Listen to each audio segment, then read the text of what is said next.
मुंबई के दहिसर पूर्व शुक्ला कंपाउंड में मूरबाली देवी तरण तालाब की असुविधा, दुर्दशा और दुव्यवस्था को लेकर यूबीटी शिवसेना द्वारा धरना प्रदर्शन किया गया। स्विमिंग पूल में टूटी टाइलों के कारण तैराकों के पैर घायल हो रहे हैं। शौचालय, शावर रूम, लॉकर खराब स्थिति में है। रबर मैट की कमी के कारण कई बच्चे, वरिष्ठ नागरिक और महिलाएं गिर रहे हैं। साथ ही 2 दिन पहले यहां निर्माण का स्लैब गिर गया था। मुंबई नगर निगम हर साल सदस्यता शुल्क की राशि बढ़ा रहा है। नियुक्त ठेकेदारों द्वारा किसी भी प्रकार की सुविधा नहीं दी जा रही है। इन असुविधाओं को लेकर यहां के सदस्य तैराकों की कई शिकायत स्थानीय पूर्व नगर सेवक संजय गढ़ी के पास आई।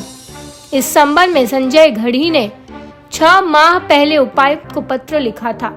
इस स्विमिंग पूल की मरम्मत के लिए किशोर गांधी से अनुरोध किया गया था, लेकिन प्रशासन द्वारा अभी तक इस पर उपनेता और प्रवक्ता संजना घाड़ी, महिला विभाग संयोजिका सुजाता शिंगारे, पूर्व नगर सेवक भास्कर खुरसंगे, बालकृष्ण ब्रीड के नेतृत्व में संध्या दोषी, योगेश भोईर, रिद्धि खुरसंगे, मुख्य विधानसभा अध्यक्ष अशोक महामुनकर और शिवसेना पदाधिकारी, युवा सेना, शिव सैनिकों और स्थानीय नागरिकों की उपस्थिति में विरोध प्रदर्शन किया गया।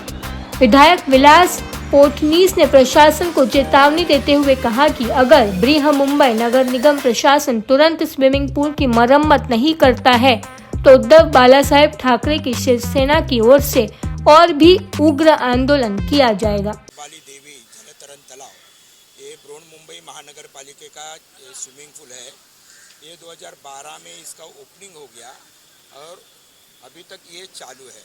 कुछ सालों पहले, 1 साल 1.5 साल के पहले यहाँ पे बहुत सारी ऐसी दुरावस्था हो गई, जैसे कि आप देख सकते फोटो में, स्विमिंग पूल के अंदर नीचे जो ब्लू कलर के जो छोटे छोटे चिप्स है, टाइल्स है, वो टूट गए हैं और उसके वजह से जो स्विमिंग करने वाले जो छोटे बच्चे हैं, युवा है, जो सीनियर सिटीजन से महिला है, उनके पाँव को लग करके यहाँ पे जख्म हो रहे हैं, उनका खून बहता है।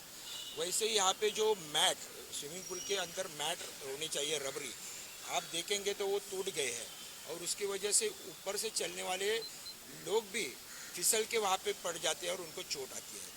एक हरीश मकवाना करके एक सीनियर सिटीजन है, 65 ईयर्स के ओल्ड एज के है, वो गिर करके उनको 8 टाका सर में आ गए हैं। ऐसी दुर्घटना यहाँ पे हमेशा हो रही है और इसके बारे में मैंने हे जलतरण तलाव जे आहे ते बनून 6 ते 7 वर्ष झालेली आहे। त्याने या कालावधीमध्ये याच्यामध्ये मेंटेनन्स हा प्रकारच इथे झालेला नाही आहे। मेंटेनन्सच्या नावाखाली 2000 असणारी फी ही 4500 पर्यंत गेली खरी, पण इथे कोणत्याही पद्धतीचं मेंटेनन्स न झाल्यामुळे स्विमिंग पूलच्या आतील टाईल्स सुटलेल्या आहेत, त्याचे रेलिंग सुटलेले आहेत, बाहेरील टाईल्स सुटलेले आहेत, टॉयलेटची अवस्था अत्यंत खराब आहे। जो वॉश घ्यायला जातात ते स्विमिंग करणारे लोक, तिथला एरिया हा अस्वच्छ आहे। या सगळ्यामुळे इथे अपघात, अगदी 6 वर्षाची जी मुलं मुली असतात त्यांचेही अपघात इथे दररोज होत आहेत। 65-70 वर्षांचे आजोबा असतील, जे स्वतःची तब्येत चांगली ठेवण्यासाठी म्हणून स्विमिंगला येतात, व्यायामाला येतात, त्यांना देखील डोकं फुटणं, 8-8 टाके पडणं, हरीश मकवानांसारखी आमची लोक असतील यांना हॉस्पिटलाइज करावं लागलेलं आहे। इतकी दयनीय अवस्था इथे असताना इथे धम्म त्याच्यावर काम केलं जाते, काही कुठली कार्यवाही नाही।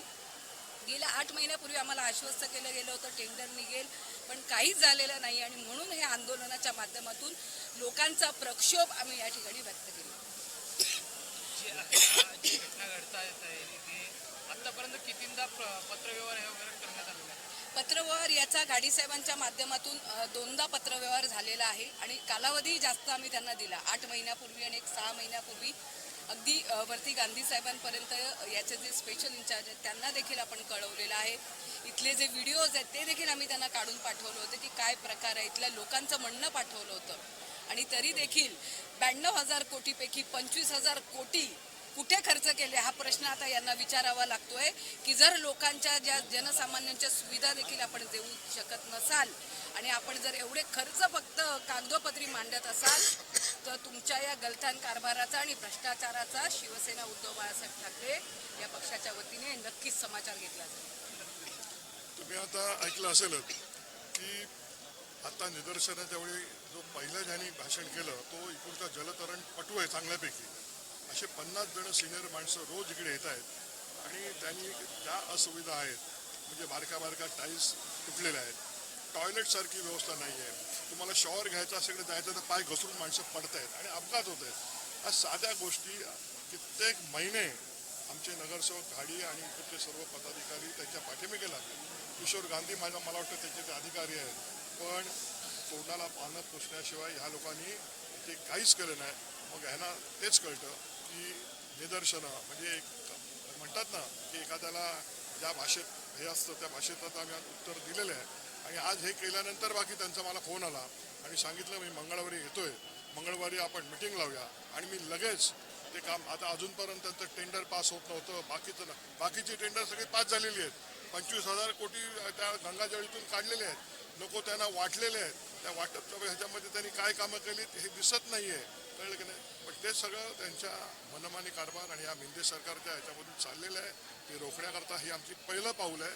आणि आता ह्याच्यापासून जरी आमचे ते बोलत असतील हे नगरसेवक नाही काय नाही, पण आम्ही जनतेच्या दरबारात आणि आमच्याकडे जी ताकद आहे ती आम्ही आता दाखवलेली राहणार नाही. हे जर त्यांनी ताबडतोब सुरू केलं नाही तर ह्याच्यापेक्षा उग्र आंदोलन आणि असे अनेक प्रश्न आमच्या प्रत्येक नगरसेवकाचे आहेत ते आम्ही घेऊन कधी ना कधीतरी मोठा मोर्चा DMCकडे नेणार, तिकडे देखील आंदोलन करणार. मंगळवारी तुम्हाला जे आश्वासन देण्यात आले की मीटिंग घेण्यात यावं, त्यानंतर देखील असं काही झालं नाही, तर त्याच्या पुढच्या भूमिका काय असणार? त्याच्यापेक्षा उग्र आंदोलन केलं जाईल. आम्ही त्यांना जाब विचारू. आम्हाला सगळं माहिती आहे ह्यांना कसे सरळ करायचे आणि आम्ही त्यांना ते सरळ केल्याशिवाय राहणार नाही. आणि नाही झालं तर मी आमदार आहे, आमच्या जे काय मला काय आयुध दिलेले ते आयुध देखील मी वापरल्याशिवाय राहणार नाही.